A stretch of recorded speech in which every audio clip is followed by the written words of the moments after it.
Now we're going to show a chart in this cell to indicate whether the sales revenue trend for Avery is going upward or downward from July to December.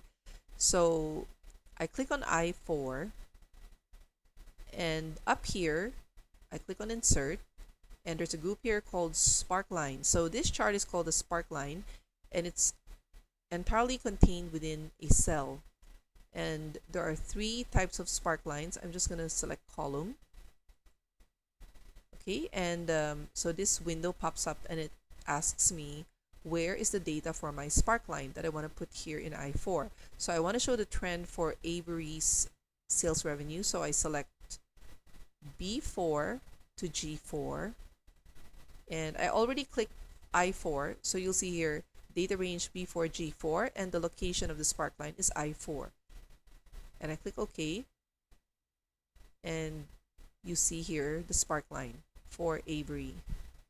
Next, I do the same. Insert, column. For Collins, I enter the range and I click OK.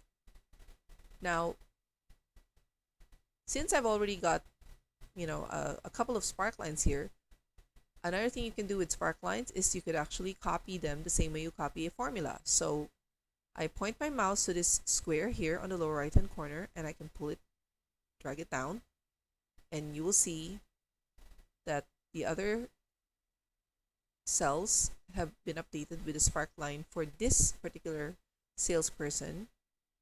So we're done here, and that's Sparklines, and we could actually add it also for the grand total. So this shows you that we had the highest revenue in the month of July, and December wasn't too bad, and August was the third highest month in terms of sales revenue. And we didn't do so well in September, probably because September is when everyone goes back to school.